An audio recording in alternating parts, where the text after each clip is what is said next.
औज़ुबिल्लाहिमिनश्शैतानिर्रजीम बिस्मिल्लाहिर्रहमानिर्रहीम। अस्सलाम वालेकुम dear students, welcome to our channel. इस चैनल पर आपको सीखने को बहुत कुछ मिलेगा, लिहाजा आप अभी से हमारे चैनल को सब्सक्राइब कर लें। हमने ये चीज़ ऑब्जर्व की है कि इंग्लिश 501 सब्जेक्ट को समझने के लिए स्टूडेंट्स को काफ़ी मुश्किल हो रही है, और इस वजह से हमने अपने कुछ स्टूडेंट्स की रिक्वेस्ट पर शॉर्ट नोट्स बनाए हैं जिनमें MCQs और क्वेश्चंस को इस तरह से मैनेज किया गया है कि ईच एंड एवरीथिंग अच्छे से समझ आ जाए। हमने शॉर्ट लेक्चर सीरीज स्टार्ट करनी है इंग्लिश 501 सब्जेक्ट की। ये हमारा पहला लेक्चर है जिसमें हम अपने 5 टॉपिक्स को कवर करेंगे। अगर ये वाले नोट्स आपको चाहिए हों तो आप हमारे यूट्यूब चैनल के डिस्क्रिप्शन बॉक्स में लिंक्स प्रोवाइड किए गए हैं, उनको आप ज्वाइन कर सकते हैं। कम्युनिटी का लिंक है, आप उसको ज्वाइन कर लें, और जो आपके रेलिवेंट ग्रुप्स हैं आप उनको भी ज्वाइन कर सकते हैं। और जो आज के लर्न वाला ग्रुप है, आप उसमें अपनी रिक्वेस्ट सेंड करें कि आपको इस सब्जेक्ट्स के नोट्स चाहिए, तो आपको ईजिली प्रोवाइड कर दिए जाएंगे। हमें उम्मीद है कि आप हमें ज़रूर सपोर्ट करेंगे। तो चलिए हम अपने टॉपिक की तरफ बढ़ते हैं। हमारा जो फर्स्ट टॉपिक है लेक्चर नंबर 1 का, उसमें हमने लैंग्वेज के बारे में पढ़ना है और लैंग्वेज की टाइप्स के बारे में, मतलब लैंग्वेज को हम किस तरीके से यूज़ कर सकते हैं, लैंग्वेज के फीचर्स क्या हैं, लैंग्वेज के एलिमेंट्स क्या हैं, कौन से एलिमेंट्स हैं जो कि लैंग्वेज को बनाते हैं, कौन सी जो है मेन चीज़ें होती हैं, बर्थ कब हुई लैंग्वेज की, उसकी ज़िंदगी के बारे में हमने पढ़ना है कि ज़िंदगी मतलब ये है कि लैंग्वेज क्या है, कब उसकी बर्थ हुई, मतलब सारा कुछ हमने पढ़ना है, ग्रोथ हुई, डेथ कब हुई लैंग्वेज की, ये सारी चीज़ें आज हमने अपने फर्स्ट लेक्चर में कवर करनी है। तो सबसे पहले हम देख लेते हैं कि लैंग्वेज क्या चीज़ है। ये आप लोगों का इंपॉर्टेंट शॉर्ट क्वेश्चन है, ये आप लोगों को एग्जाम्स में इस तरह से पूछ सकते हैं कि what is language, what do you know about language. आप लोगों को इसमें डेफिनेशन लिखनी होगी लैंग्वेज की, जिस तरह से ये लैंग्वेज की डेफिनेशन इधर मेंशन है। अगर आप लोगों को एज इट इज़ डेफिनेशन याद नहीं भी रहती तो आप लोग इसको इस तरह से अंडरस्टैंड करें कि आप लोग इसे अपनी वर्डिंग में लिख सकें। Language is a method of human communication either spoken और written consisting of the use of words in a structured and conventional manner. वो इस डेफिनेशन में ये कह रहे हैं कि ज़ुबान जो है वो इंसानों के रब्ते का ऐसा तरीका है, चाहे वो बोल कर हो या लिख कर हो, जिसमें अल्फाज को तरतीब और आम असूल के साथ इस्तेमाल किया जाए। यानी कि इंसान की जो एक दूसरे के साथ कम्युनिकेशन होती है वो किसके थ्रू होती है, लैंग्वेज के थ्रू होती है। हम अगर बोलते हैं तो हमारे जो कम्युनिकेशन होती है वो ज़ुबान के थ्रू होती है। हमारी ज़ुबान जो है वो हमारी कम्युनिकेशन की निशानदेही कराती है, चाहे वो स्पोकन लैंग्वेज हो या फिर रिटन हो। चाहे हम जो है बोल कर अपनी कम्युनिकेशन को वाजे करें, चाहे जो है हम रिटन फॉर्म में जो है अपनी कम्युनिकेशन को वाजे करें। यानी कि अब मैं बोल रही हूँ तो ये जो कम्युनिकेशन है ये स्पोकन फॉर्म में है, और अगर आप लोगों के साथ कोई चीज़ शेयर की जाए, कम्युनिकेशन कोई आप लोगों के साथ शेयर की जाए जो रिटन फॉर्म में हो, जैसे ये जो नोट्स आप लोगों के साथ शेयर किए जा रहे हैं ये रिटन फॉर्म में है। ये कौन सी लैंग्वेज को रिप्रेजेंट कर रही है, ये रिटन फॉर्म की लैंग्वेज को रिप्रेजेंट कर रही है। इसमें मुख्तलिफ आप लोगों के जो अल्फाज होते हैं उनको हम तरतीब देते हैं। पहले अगर हमने कोई चीज़ बोलनी हो तो हम उन अल्फाज को तरतीब देते हैं, फिर हम उस लैंग्वेज को बोलते हैं। और लिखने में भी यही सेम चीज़ है कि हम अपने लैंग्वेज को तरतीब देते हैं, हम असूल देखते हैं लैंग्वेज के। मतलब ये है कि हम देखते हैं कि हम कौन से वर्ड को किस वक्त बोल रहे हैं, ये सारी चीज़ जो है ये लैंग्वेज में आ जाती है। आप लोगों ने इसकी डेफिनेशन को अच्छे से माइंड में बिठा लेना है। नेक्स्ट हमारे पास टॉपिक है कि लैंग्वेज को हम डिफरेंट मेथड्स के ज़रिए कैसे यूज़ कर सकते हैं, और इसको जो है कैसे डिफ़ाइन किया गया है वेरियस वेज में। मरियम वेबस्टर एक इंसान है, उसने लैंग्वेज के बारे में डेफिनेशन प्रोवाइड की है और ये भी बताया है कि हम लैंग्वेज को वेरियस वेज में कैसे यूज़ कर सकते हैं। According to Merriam Webster it's the word pronunciation and methods of combining them understood by a community. Merriam Webster का कहना है कि लैंग्वेज जो है वो अल्फाज, प्रोनाउंसिएशन और मेथड्स का ऐसा मजमुआ है जो कि एक कम्युनिटी अंडरस्टैंड कर सकती है। ये मरियम वेबस्टर के मुताबिक लैंग्वेज की डेफिनेशन है। ये आप लोगों से पूछ सकते हैं, MCQs में ये चीज़ आप लोगों से पूछी जा सकती है। अब हम वेज को देख लेते हैं कि लैंग्वेज को हम कैसे यूज़ करते हैं। लैंग्वेज जो है वो सिस्टमैटिक मीन्स है कम्युनिकेटिंग आइडियाज़ और फीलिंग्स का, यानी कि जो हमारे आइडियाज़ होते हैं हम उन्हें कैसे कम्युनिकेट करवाते हैं, कैसे जो है अपनी फीलिंग्स को जाहिर करते हैं कन्वेंशनल साइंस के ज़रिए, साउंड्स के ज़रिए, जेस्टर्स के ज़रिए, और उस लैंग्वेज को हम कैसे जो है बयान करते हैं, वो ये जो सारी चीज़ें होती हैं ये लैंग्वेज को एक्सप्लेन करती हैं। फॉर्मल सिस्टम जो होता है साइंस का या फिर सिंबल्स का, या जैसे लोग होते हैं जो साइन लैंग्वेज यूज़ करते हैं, उनसे बोलने नहीं होता, वो साइन लैंग्वेज का इस्तेमाल करते हैं, जेस्टर्स का इस्तेमाल करते हैं। उन लोगों की जो लैंग्वेज होती है वो डिफरेंट होती है। A formal system of science and languages such as calculus in logic, ये अभी मैथ्स की बात हो रही है कि जो कैलकुलस है, लॉजिक की बात अगर हम करें तो वो जो लैंग्वेज होती है वो प्योरली डिफरेंट होती है। हमारी जो नॉर्मल हम लैंग्वेज यूज़ करते हैं उससे वो बिल्कुल डिफरेंट होती है, और उसमें सेट ऑफ रूल्स होते हैं, इंफॉर्मेशन होती है, एक्सप्रेशंस को हम ट्रांसफॉर्म करते हैं। ये जो लैंग्वेज होती है ये हमारी जो आम लैंग्वेज हम बोलते हैं उससे बहुत ज़्यादा डिफरेंट होती है। फॉर्म और मैनर ऑफ वर्बल एक्सप्रेशन। अब वर्बल एक्सप्रेशन कौन से होते हैं, जो हम बोलते हैं, जैसे अब हमें बोल रही हूँ, स्पीकिंग कर रही हूँ, तो ये जो है ये हमारी वर्बल एक्सप्रेशन को शो कर रहा है। Specifically style the beauty of Shakespeare's language. अब ये यहाँ पे शेक्सपियर लैंग्वेज की एग्जांपल दे रहे हैं कि जो वर्बल एक्सप्रेशन होता है, ऐसा मैनर या फिर ऐसी फॉर्म लैंग्वेज की जिसमें हम शेक्सपियर लैंग्वेज के स्टाइल को बयान करें, उसको हम क्या कहते हैं, उसको हम कहते हैं वर्बल एक्सप्रेशन। उसको हम मतलब वर्बल एक्सप्रेशन वाली जो लैंग्वेज होती है उसको हम शेक्सपियर लैंग्वेज से कंपेयर करते हैं, कहते हैं कि ये जो शेक्सपियर की लैंग्वेज में जो ब्यूटी है वो उसको जाहिर करी है। ये लैंग्वेज की एक डिफरेंट किस्म होगी। अच्छा, वोकैबुलरी जो होती है और पार्सियोलॉजी जो होती है वो आर्ट से बिलोंग करती है, उनके डिपार्टमेंट से बिलोंग करती है। और जो नॉलेज होती है उसको हम कह सकते हैं कि ये जो लैंग्वेज है ये डिप्लोमेसी मेडिकल लैंग्वेज कहलाती है। Vocabulary and phraseology belonging to an art और development of knowledge the language of diplomacy medical language. ये हम कह सकते हैं कि डिप्लोमेसी मेडिकल लैंग्वेज जो होती है उसको हम आर्ट का जो डिपार्टमेंट होता है उससे हम इसको बिलोंग करवा सकते हैं। ये भी लैंग्वेज की एक किस्म होगी। अच्छा, स्पेसिफिक वर्ड्स जो होते हैं, स्पेशली लॉ और regulation, for example the police were diligent enforcing the language of law.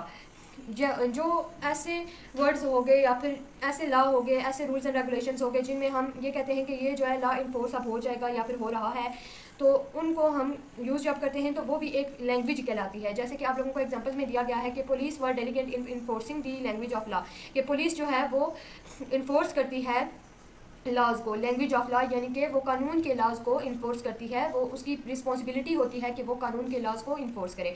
यहाँ तक हमारा टॉपिक नंबर 1 था। उम्मीद है कि आप लोगों को समझ आया होगा। अब हम टॉपिक नंबर 2 की तरफ बढ़ते हैं। टॉपिक नंबर 2 है हमारा फीचर्स ऑफ लैंग्वेज। ये हमारा पास मोस्ट इंपॉर्टेंट शॉर्ट और लॉन्ग क्वेश्चन है। इसको आप लोगों ने अच्छे से सुनना है, ध्यान से सुनना है, और आप लोगों को इस क्वेश्चन के बारे में पूछ सकते हैं कि आप लोग बताएं कि फीचर्स क्या हैं लैंग्वेज के, इनकी मतलब नेम्स पूछ सकते हैं आपसे कि फीचर्स बताएं, फीचर्स के नेम्स बताएं, और आप लोग इसे एक्सप्लेन भी करें। कई बार ऐसे होता है कि आप लोगों को नेम्स से पूछ सकते हैं, कई बार सिर्फ ऐसे होता है कि आपको कह देते हैं कि आप इसको एक्सप्लेन करें। अगर एक्सप्लेनेशन का बोलें तो ये जैसे हम आगे थोड़ी सी इसकी एक्सप्लेनेशन दी हुई है, डेफिनेशन दी हुई है, तो आप लोगों ने ऐसे इसको अपने माइंड में बिठा लेना है कि अगर आपको एज इट इज़ याद नहीं भी रहता तो आप अपनी वर्डिंग में इसको एक्सप्लेन कर सकें। There are certain features of human language that distinguish it from other means of communication. दूसरे मवासलात से ह्यूमन लैंग्वेज को डिस्टिंग्विश करती है जो फीचर्स, वो हम अभी डिस्कस करेंगे। डिस्प्लेसमेंट हमारे पास पहला फीचर है, आर्बिट्रेरीनेस हमारे पास दूसरा फीचर है, तीसरा फीचर है प्रोडक्टिविटी, चौथा है कल्चरल ट्रांसमिशन, और पांचवा है हमारे पास ड्यूअलिटी। हम डिस्प्लेसमेंट को पहले देख लेते हैं। ये हमारे पास ऐसी एबिलिटी होती है जिसमें हम वक्त, जगह और लोगों के बारे में पढ़ते हैं कि ये चीज़ क्यों हो रही है, कैसे हो रही है। Here and now to say things which we know to be false, कि जो चीज़ें गलत हो रही हैं उनको हम पहले से ही जान लेते हैं कि ये चीज़ जो है ये इस जगह पे, इस टाइम पे, इस इन्वायरमेंट में जो है वो गलत हो रही है, ये हमें पहले से ही मालूम हो जाता है। हेयर एंड नाउ यानी कि हम पहले से ही ये चीज़ें सारी ऑब्जर्व कर लेते हैं। ये ऐसी एबिलिटी होती है कि हम किसी मखसूस टाइम पे, किसी मखसूस जगह पे, मखसूस लोगों के जो इन्वायरमेंट होता है उसमें हम इजीली जो है एक्सप्रेस कर सकते हैं, इजीली फाइंड आउट कर सकते हैं कि ये चीज़ गलत है, हम उस चीज़ को इजीली जो है पॉइंट आउट कर सकते हैं। आर्बिट्रेरीनेस क्या होता है कि this is a no natural connection between a linguistic form and its meaning, यानी कि आर्बिट्रेरीनेस ऐसा एक न्यूट्रल चीज़ होती है कि जिसका कोई भी कनेक्शन नहीं होता लैंग्वेज से, ना ही जो है इसका कोई मीनिंग होता है। ये ऐसी चीज़ है, ये ऐसा फीचर है ह्यूमन लैंग्वेज का जिसका कोई भी कनेक्शन नहीं होता लैंग्वेज से, ना ही इसका अपना कोई ना ही ये जो है मीनिंग कन्वर्ट करती है कोई भी लिंग्विस्टिक फॉर्म में, ये अपना कोई भी मीनिंग कन्वे नहीं करती लिंग्विस्टिक फॉर्म में। प्रोडक्टिविटी को हम अगर देख लें तो ये एक हमारे पास ऐसी एबिलिटी होती है जो न्यू एक्सप्रेशंस को कंटिन्यूली जो है शेयर करती है, नॉवल अटरेंसेस, यानी कि जो हम अल्फाज बोलते हैं वो हमारे एक्सप्रेशंस को भी जाहिर करते हैं। क्रिएटिविटी और open endedness means that the potential number of attendances in any language, human language is infinite, यानी कि यहाँ पे ये बात हो रही है कि जो हमारी क्रिएटिविटी होती है और जो ओपन एंडीनेस होती है, यानी कि जो हम बोल रहे होते हैं, जितना हम पोटेंशियल यूज़ कर रहे होते हैं बोलने में, कोई भी हम जो चीज़ जो है वो एक्सप्लेन करने की कोशिश कर रहे होते हैं, अटेंडेंसीज यानी कि जो हम बोल रहे होते हैं किसी लैंग्वेज को एक्सप्लेन करने में, वो इनफाइनाइट होती है, यानी कि उसकी कोई लिमिट नहीं होती, जितना चाहे आप एक्सप्लेन कर सकते हैं। आपकी जो क्रिएटिविटी होती है ओपन एंडनेस, यानी कि उसकी कोई लिमिट नहीं होती। आप जो ह्यूमन लैंग्वेज होती है वो इनफाइनाइट होती है। नेक्स्ट हमारे पास जो है वो है cultural transmission. We may inherit brown eyes and dark hair, but we do not inherit language. We acquire a language in a culture. यानी कि हम कल्चर से अपनी लैंग्वेज को डेवलप करते हैं, यानी कि हम जिस भी कल्चर में रह रहे हों, जैसे आप लोगों ने ये चीज़ ऑब्जर्व की हो या ना की हो कि बचपन में जब आप बोलने के काबिल नहीं होते, लेकिन जब आप आहिस्ता आहिस्ता सीखते हैं तो अपने आप कल्चर से ही डेवलप करते हैं, अपनी ज़ुबान आप डेवलप करते हैं, जो आपके पेरेंट्स की जिस तरह की ज़ुबान होती है, लहजा होता है, आप वो चीज़ डेवलप करते हैं अपने अंदर, आप फिर उस तरह बोलते हैं। आपका जो लहजा होता है वो आपके वालिदैन के लहजे से मैच कर रहा होता है। इस वजह से क्योंकि आपकी कल्चर ट्रांसमिशन ऐसी होती है कि आपकी लैंग्वेज जो है वो आपके कल्चर से डिफाइन होती है। वही में इनहेरिट ब्राउन आइज़, यानी कि इसका ये मतलब है कि हम ये कहते हैं कि ये अगर वालिदैन की जो है वो आंखें ब्राउन हैं तो औलाद की भी आंखें जो है वो ब्राउन होंगी। या फिर डार्क कलर अगर हेयर है, डार्क कलर है अगर हेयर का, तो वालिदैन की जो ये खसूसियत है कि उनके हेयर का कलर डार्क है, तो बच्चों का भी जो है ऑब्वियसली कलर जो हेयर कलर है वो भी डार्क होगा। लेकिन ऐसी बात नहीं है, ज़रूरी नहीं होता कि जो कल्चरल ट्रांसमिशन है वो इस तरह से हो। हम जो है बेसिकली लैंग्वेज की बात कर रहे हैं, तो लैंग्वेज का ये होता है कि वो अपने ख़ानदान से, अपने पेरेंट्स से बच्चे डेवलप करते हैं, वो इनहेरिट हो जाती है। वो इक्वायर लैंग्वेज इन कल्चर, ये इस लाइन का यही मतलब है कि हम कल्चर से अपनी लैंग्वेज को डेवलप करते हैं। डुअलिटी की बात कर लेते हैं कि ह्यूमन लैंग्वेज जो है वो ऑर्गेनाइज होती है 2 लेवल्स पर, या फिर हम उन्हें लेयर्स भी कह सकते हैं simultaneously. We have a physical level at which we can produce individual sounds like N, B and I, but beyond this we can organize a variety of sentences. इसमें ये बात कह रहे हैं कि जो फिजिकल लेवल होता है उसमें हम आवाज़ प्रोड्यूस कर सकते हैं इंडिविजुअल की, जैसे कि N, B and I। जैसे आप लोगों ने ये चीज़ ऑब्जर्व की होगी कि जब बच्चा जो है वो बोलना स्टार्ट करता है तो उससे प्रॉपर वर्ड नहीं बोला जाता। वो किसी भी वर्ड का फर्स्ट लेटर अगर बोले तो वो जो है हम कहते हैं कि इंडिविजुअल साउंड प्रोड्यूस हो रहा है। लाइक अगर N, B एंड I, इनमें से अगर वो कोई वर्ड बोले तो हम कहते हैं कि ये जो है फिजिकल लेवल पे एक इंडिविजुअल साउंड प्रोड्यूस हो रहा है। इसके अलावा भी जो है काफ़ी सारे वर्ड्स होते हैं जो कि स्टार्टिंग से ही प्रोड्यूस किए जाते हैं जो बच्चे बोलते हैं। लेकिन beyond this we can organise a variety of sentences. जब बोलने के काबिल हो जाता है, इंसान प्रॉपर बोल लेता है, तो वो जो सेंटेंस डेवलप करता है वो अपनी जो उसके पेरेंट्स होते हैं, जो उसका ख़ानदान होता है, जो उसकी सारी जो है वो कल्चरल बाउंड्रीज होती हैं, वो उनको देखकर जो है अपने सेंटेंस को डेवलप करता है, ऑर्गेनाइज करता है अपने सेंटेंस को कि उसने बोलना किस तरह से है। टॉपिक नंबर 3 की बात कर लेते हैं, elements that make a language. कौन से ऐसे एलिमेंट्स हैं जो कि लैंग्वेज को बनाते हैं। MCQs है हमारे पास। The most basic element of natural language is its words. जो वर्ड्स होते हैं, जो लैंग्वेज जो बेसिक एलिमेंट होता है नेचुरल लैंग्वेज का, वो उसके अल्फाज होते हैं। ये आप लोगों ने MCQs पॉइंट ऑफ व्यू से याद रखना है।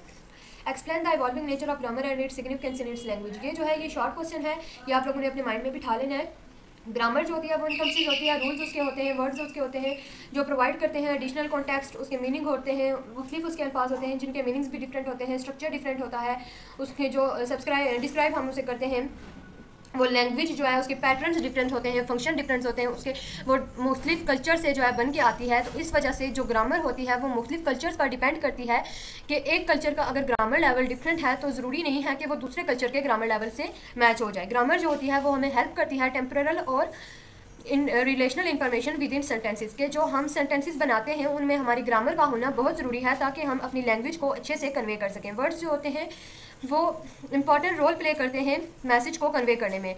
तो वर्ड्स आर फंडामेंटल एलिमेंट्स। जो फंडामेंटल एलिमेंट्स होते हैं लैंग्वेज के, वो वर्ड्स होते हैं जो कॉन्सेप्ट्स को रिप्रेजेंट करते हैं। और वर्ड्स जो है वो डायरेक्टली रिजेंबल नहीं होते मीनिंग्स से, क्योंकि मीनिंग्स जो होते हैं वो हम शेयर्ड कन्वेंशंस के ज़रिए जो है वो अंडरस्टूड करते हैं। शेयर्ड कन्वेंशन का इधर ये मतलब है कि हम अपनी जो थॉट्स होती हैं उनको हम एक्सप्लेन करते हैं मुख्तलिफ वर्ड्स के ज़रिए। तो जो वर्ड्स हम यूज़ करते हैं उनको सिंबलाइज किया जाता है मुख्तलिफ कॉन्सेप्ट्स में, उनको रिप्रेजेंट किया जाता है ताकि जो सुनने वाला है, लिसनर है, उसको जो है स्पीकर की आवाज़ अच्छे से समझ आए, उसकी जो कम्युनिकेशन है जो वो बयान करना चाहता है वो अच्छे से उसको समझ आ जाए। नेक्स्ट हमारा टॉपिक है ग्रामर। ग्रामर का क्या मतलब है? Meaning is already known to both sender and receiver, this does not matter. कि ग्रामर में हम ये चीज़ देखते हैं कि जो हम मैसेज कन्वे कर रहे हैं वो सेंडर से रिसीवर साइड की तरफ अच्छे से पहुंच रहा है या फिर नहीं पहुंच रहा, ये हम जो है ग्रामर में नहीं देखते। ग्रामर में हम ये देखते हैं कि जो सिंटैक्स है, जो लैंग्वेज को हमने बयान करने के लिए जो वर्ड्स इस्तेमाल किए हैं, जो सारा हमने लैंग्वेज को डिस्क्राइब करने के लिए जो रूल्स, जो मेथड्स इस्तेमाल किए हैं वो सही तरीके से यूज़ हुए हैं कि नहीं हुए। ये जो प्रोसेस है कि सेंडर से रिसीवर साइड की तरफ जा रहे हैं, मैसेज हमारा एक्यूरेट डिलीवर हो रहा है कि नहीं हो रहा, ये ग्रामर का कंसर्न नहीं होता, ये वर्ड्स का कंसर्न होता है कि जो रिसीवर साइट पे हमारा मैसेज पहुंच रहा है, जो सेंडर स्पीक कर रहा है, जो सेंडर मैसेज पहुंचा रहा है, वो मैसेज जो है वो आसानी से और अच्छे तरीके से जो है डिलीवर हो रहा है रिसीवर को या फिर नहीं हो रहा। Point two point connection, point two point जो है वो हो रहा है या नहीं हो रहा। ये चीज़ जो है, ये वर्ड्स देखते हैं, ग्रामर में इस चीज़ का कोई कंसर्न नहीं होता। हम अब देख लेते हैं कि how is grammar defined beyond just rules of structure and usage. Grammar is seen as a way to describe recurring language. Recurring language जो होती है वो रेपिटेटिव लैंग्वेज होती है। हम एक वर्ड को एक सेंटेंस के अंदर रिपीटेडली इस्तेमाल अगर करें तो हमारे पास वो लैंग्वेज कहलाती है recurring language. Recurring language patterns के जरिए हम ग्रामर को जो है डिस्क्राइब करते हैं। And how these patterns functions is different in cultures and सब कल्चर्स। ये भी हम शो करवाते हैं कि ये जो पैटर्न्स हैं रिकरिंग लैंग्वेज के, ये कैसे डिफरेंट हैं कल्चर्स से और इनके सब कल्चर्स से। यानी कि अगर कोई कल्चर है उसके अंदर जो लैंग्वेज बोली जाती है, उसके सब कल्चर्स में अगर कोई और लैंग्वेज बोली जाए तो उस लैंग्वेज को रेपिटेशन जो होगी, जो रिकरिंग लैंग्वेज बन जाएगी, जो पैटर्न ऐसा बनेगा, उसको हम ग्रामर के जरिए एक्सप्लेन करते हैं। How does grammar helps words in language. How does grammar helps in language. तो ग्रामर जो है हमारे पास कैसे हेल्प करती है, ग्रामर जो है वो हमारी कैसे हेल्प करती है वर्ड्स को एक्सप्लेन करने में लैंग्वेज के अंदर। तो ग्रामर जो है वो डिक्टेट करती है ऑर्डर्स को और वर्ड्स को, ताकि हम इंट्रोड्यूस करवा सकें जो लैंग्वेज है उसके जो अंदर चेंजेस हो रहे हैं। ग्रामर बेसिकली डिक्टेट करवाती है ऑर्डर ऑफ वर्ड्स को, और ये इंट्रोड्यूस करवाती है कि जो चेंजेस हो रहे हैं लैंग्वेज के अंदर, टेम्पोरल या फिर रिलेशनल, उनको हम कैसे रिप्रेजेंट करवाते हैं। Grammar dictates the order of words and introduces changes in their form to provide temporal और रिलेशनल इन्फॉर्मेशन। हम इन चीज़ों को मद्देनजर रखकर अपनी ग्रामर जो होती है उसकी हेल्प से लैंग्वेज को रिप्रेजेंट करवाते हैं। नेक्स्ट हमारा टॉपिक है speech and writing. How do speech and writing work together to convey information effectively. ये स्पीच और राइटिंग की हम अब बात कर लेते हैं कि ये दोनों कैसे एक साथ काम करके इन्फॉर्मेशन को अच्छे तरीके से कन्वे करवा सकती हैं।